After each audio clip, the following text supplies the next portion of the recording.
There might be a new version of Codex version 3, coming sooner than we think. Not only that, there are two new models coming from the SpaceX team, Grok 4.6 and Grok 4.7, and one of them is coming this week. So let's get into it. 2026 has been a massive year for AI development. We've seen all the labs, OpenAI, Anthropic, and many of the open source labs like DeepSeek produce the strongest models capable, but one area that they're really honing in on right now is efficiency, creating models that are not only capable, but are easy to run, because we are reaching a point where the infrastructure is becoming a key bottleneck for many of these labs. And this is something that we see in Thibault's post today. Currently, the Codex platform is a really good harness for OpenAI's models. But what's really interesting is that Thibault is saying that in the next 2 to 3 months, we're going to go through another major evolution of how we use AI at the frontier, and the next generation of models will need more than your laptop, which I think is a key indication that the models that we are used to at the moment, this is just obviously early stages. Future models will require a completely different infrastructure for us to run them. We might be able to get away with the Codex platform currently, but in the future, which according to this post is only 2 to 3 months, could require us to use something bigger than our laptop. So the second line is where it kind of gets interesting, because when he says more than your laptop, doesn't mean what it sounds like on the first time when you read it. Codex obviously isn't running a model on your machine. It never really was. The weights sit on OpenAI servers, and your terminal is just talking to them over the network. So he's not saying your MacBook can't handle the next model. He's saying the next level of models, the work it's going to do is going to outgrow the way it's currently packaged, meaning the Codex right now is not going to be able to handle the upcoming models. Right now, Codex is one terminal and one repo and basically a sandbox. The session dies when you close your laptop, which is good for a model that works for 4 minutes on a bug or a task, but it's a terrible container for a model that wants to work for hours across 12 environments at the same time. So what does that actually turn into? From what's currently being signaled, the local install stops being where the work happens and becomes more of a control surface. You hand off a task, you go do something else, and the execution sits on OpenAI's infrastructure with real compute behind it. Your machine and your battery on your laptop stops mattering. And once you're not reliant on your laptop, running things in parallel becomes the default rather than a feature you enable once in a while. You get a few agents attacking the same problem at once, and the best result always wins. You get one agent breaking a task apart and handing the pieces to others, and you get review agents checking work before it ever reaches you, which OpenAI already started doing with auto review in the 5.6 model lineup. And that's the current bottleneck right now. Nobody's running 12 sandboxes on a laptop, and even if you could, it would require a lot of resources. This also changes what a task even looks like. Instead of you writing a prompt and babysitting the output, you'll be handing over something closer to a ticket and getting back a finished branch with the test already running against it. Whether that actually holds up in practice is going to be a different question, and I'm not fully sold yet, but that's clearly the direction the phrasing points at. The harness should also get thinner through all of this. That's the thing Thibault keeps repeating. Context management, memory, planning, compaction, all the logic that currently lives in the tooling wrapped around the model that's supposed to move into the model itself.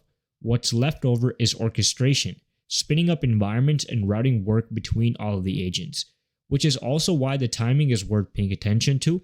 2 to 3 months from the 3rd of August puts you somewhere in October or November. That lines up fairly neatly with the next generation model class and a Codex rebuild landing together, because the model has to be trained for this setting specifically, long autonomous runs, and coordinating with other copies of itself. The harness only looks primitive once the model outgrows it, which is probably going to happen sooner than we think. I'm not going to put a date on anything, but that's usually a clear sign of what a team is building toward, and it looks like Thibault, the head of Codex, is leaning towards that. Now I want to keep a couple of things in mind.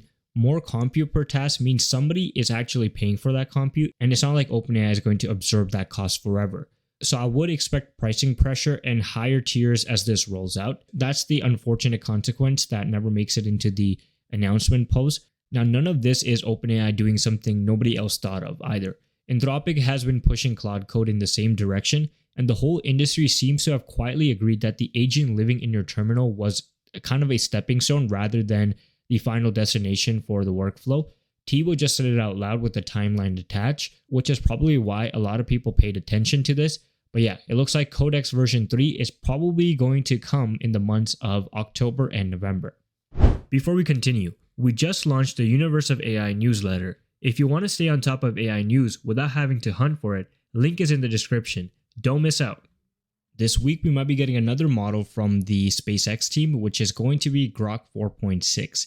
Elon Musk said on July 28th that they are releasing on August 7th, which is about 3 days from now, a 1.5 trillion parameter model, which is going to have the same version 9 foundation as Grok 4.5, which was a quite capable model and it shocked a lot of people, including myself.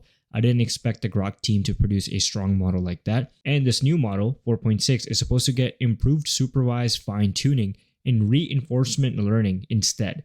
And this is going to be a model that's trying to compete with Moonshot's AI, Kimi K3, and Opus 4.8 on post-training gains. Obviously, these were claims by Elon Musk.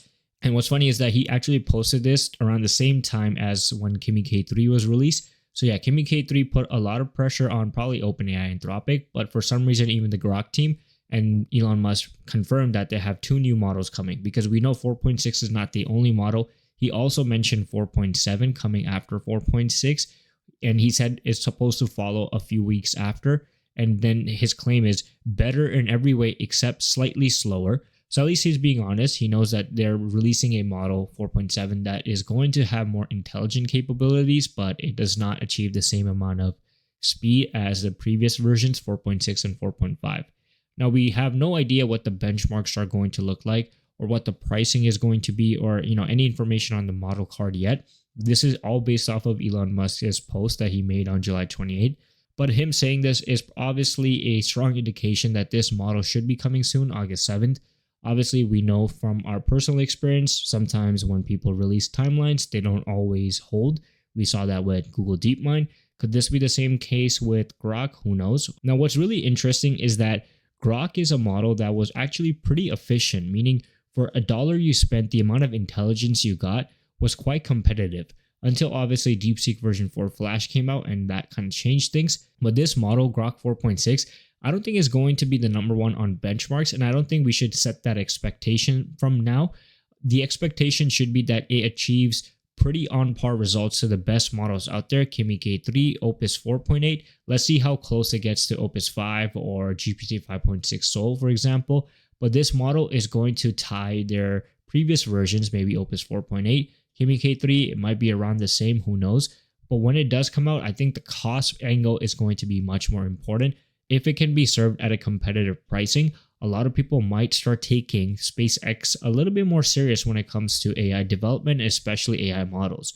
We obviously take them serious for everything else that they do, but in AI models, Grok was a model that a lot of people did not talk about in 2026 until Grok 4.5 came out. And now I'm actually covering the model, which shows you that, okay, they are really somebody that you need to start taking seriously. And what's interesting, this model is better than Gemini 3.1 Pro. So yeah, Grok 4.6 should be out soon. Let's see if Gemini 3.5 Pro, which is expected to come around August 10th or August 12th. We don't know the actual timeline, but based off what I'm hearing so far, that should be the date. Let's see if that model comes out before or Grok 4.6. If I was a betting man, which I'm not, my money would be on Grok 4.6. And when this model does come out, I'll tell you guys all about it. But that's it for today's video. Make sure you guys are subscribed to the channel. Follow our new newsletter as well at universeofai.beehive.com. As well, subscribe to the main channel World of AI and support us on X by following the Universe of AIZ as well. Until then, I'll see you guys in the next video.